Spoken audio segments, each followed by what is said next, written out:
What's up everybody, and welcome back to the inside of a lorry for number one.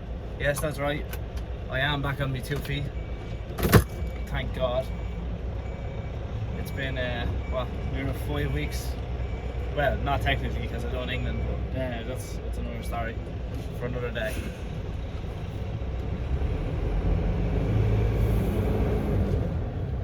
So where I am, or what's going on and where I am is actually this Friday. This is now Sunday. Now what you're watching, happy Sunday. Hope you're not too hungover because the pubs are back open and all. But yeah, today is Friday. I've had a really usual feck up Friday today. That's why I always say to you, never expect anything else on a Friday, because my Fridays never go to plan, so I don't really plan anything on a Friday. Regardless, we're back in a lorry, and not only any lorry, we're back in the Volvo FH. Now, I know a lot of you are probably wondering, hang on, let me put this. So, a lot of you are probably wondering, Ian, were you not driving a nice new shiny Daf the last time we seen you? You were driving that, what, like literally a couple of weeks ago?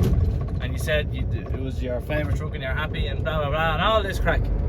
And yeah, I was in a DAF, and it was mine and it was given to me and all that sort of shiraz. But I need to do some explaining, because basically what happened was, a lot of you would have seen, I broke my leg. Stupidly, yeah, I know, I fell down the stairs. Didn't do it on purpose, and I was at my mother's 50th birthday party, so it wasn't really ideal. Kind of stole the moment on her. But what happened was, I fell down the stairs. A lot of you seen that. Doctors told me to take 5 to 6 weeks off, which I didn't really listen to. Went to England 2 weeks ago and shouldn't have done that. Came home from England, my ankle was the size of a balloon, had to take another week off. So I went over to England in the DAF, right, and I got to know the DAF. And you'll find out, you'll see in the video next week. Yeah, it is next week. That's, I swear, I promise that video is coming next week, next Sunday.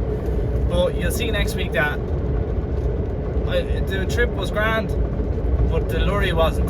And that's something we're going to delve into now. Basically, I have a couple of things to say before I even get going on this. Number one is that the DAF was never originally intended for me. It was for my old man. My old man owns the company. He bought the truck for himself. It was never meant to be for me. A lot of you will already know this. But what happened was, my Renault broke down. I was driving a Renault Premium about 6 to 8 months ago. That let me down. I was doing really heavy work. I needed a heavier truck, to be honest. I needed a new truck, and that's exactly what I got. My dad got the DAF. He had it a couple of weeks to himself.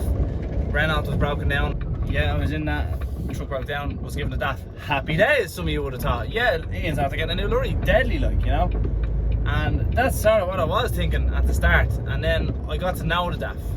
I was driving it about 3 months. I don't think I even done a video in Irish roads in it. Maybe I did. I can't remember. Anyway, regardless of the fact, I had the DAF about 3 months. And now I never really gelled with it. Number one, because obviously it was never meant for me.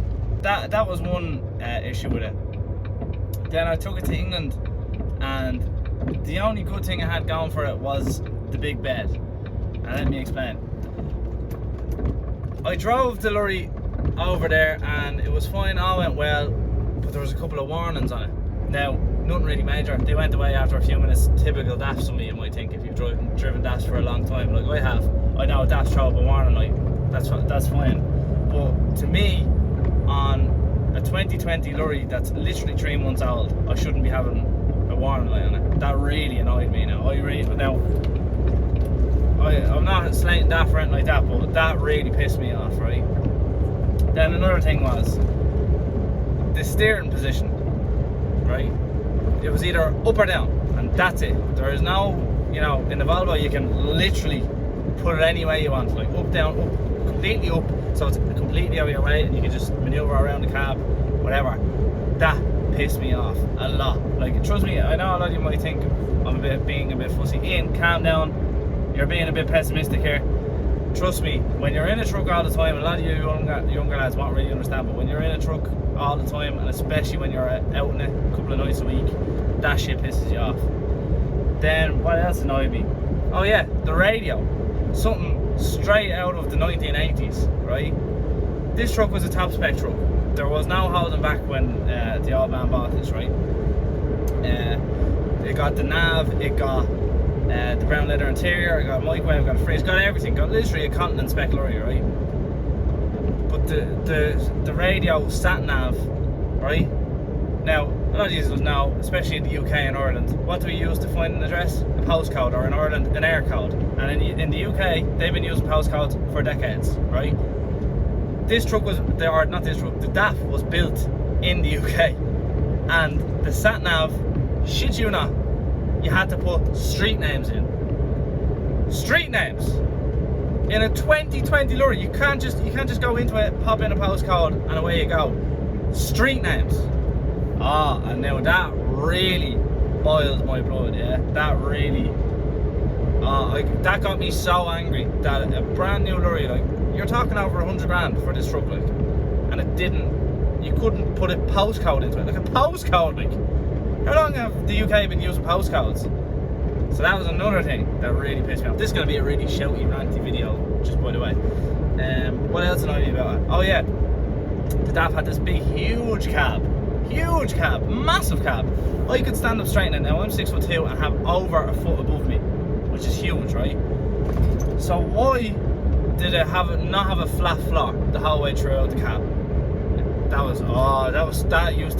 It just used to get me going, and every time I got into it, it just annoyed me, and every time I looked at it, it wasn't right. And a lot of people actually said to me over on Snapchat and stuff like that, did the baby axle get to you or annoy you?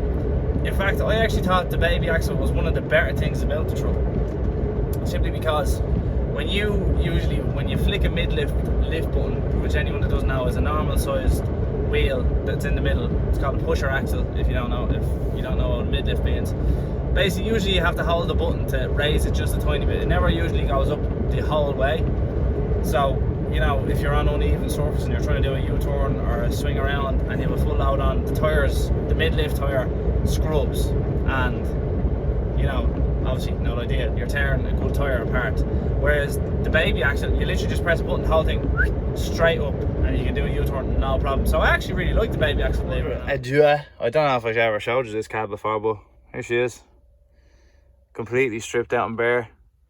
The headliner still is. I don't know why it was holding all that like sort of black dirt, but that's mainly all the fabrics are gone off it. I did hoover out all the stains, but they haven't really gone anywhere. There's the bed, wet vac the mattress itself. Behind here, you would not believe the dirt up here. Even that's a stain there, and I can't get it out for some reason because that's all a part of the mattress, and there's actually nothing behind this. So I'm gonna go either about removing that or covering it altogether. I don't know. I'm gonna figure something out. The curtains are all the way back there because I absolutely drenched them last night when I was wet vacuuming. I didn't really get to wet vacuuming all them because I just pulled them out. You could throw them in the washing machine to wash, but they're never really right after that, so I just put them back there, lash them out with an air freshener and seeing what they're doing. I need to clean behind here because you know yourself, when people are in here and they're smoking, that's where all the smell is, right there. So yeah, I did the same on this side as well. Majority of the yellowness is gone out of it. All up here is all clean. Same with here, the fabric's gone out of it. I did wet vac all that, but for some reason it just wouldn't come out. But all here is clean, and that's all that matters. That's the cab. Not really major. It does have a Bluetooth phone system, which is excellent. That works very good. Everything else, that's tea for the evening because I just want to go home. And yeah, that's the view outside. Right, I'm gonna go home. Oh yeah, the steering, right? Now DAFs are notorious for having heavy-ish steering, right? But come on, lads. Like, I'm not joking yet. Like, I have cracky joints all over. I was in ribbons after a couple of weeks of driving that DAF, and I didn't know what it was. I thought I was like, oh no, it's not the truck, sure. You know, it couldn't be the truck. And it was the truck. I've been driving this now a week or two, and haven't had the symptoms at all. And I've been off for a couple of weeks before that. So these are all nitpicky things that I found annoying. a lot of 90% of the people who ever drive lorries will never have that problem, except me. Like, you know, you see, like, I do videos on YouTube and I review trucks. That's a part of the channel. But that really annoyed me, and there were so many of these little things that annoyed me that I had enough with it. And a lot of you were thinking, yeah, but was someone else not driving the Volvo? That's true, someone was driving the Volvo, but unfortunately the guy that was driving this truck has become unwell, and yeah, he's out of action for the next little while.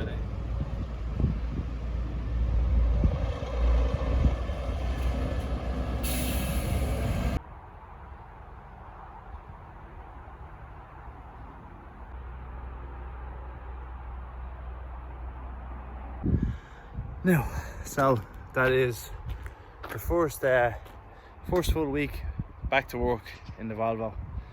It's time to go home. So I hope you all understood what I was trying to get at in this video, whereas trucks don't make you happy, you know what I mean? Seeing the people around you make you happy, if you get what I'm saying.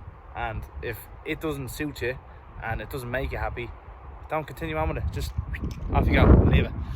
Goodbye to you, hello to you. Right, I'm going home. I've a woman to see. So like, subscribe, all that good stuff. Thanks for... Look at this pussy, you cheeky devil. Like, subscribe, all that good stuff. And lads, I'll see you next Sunday.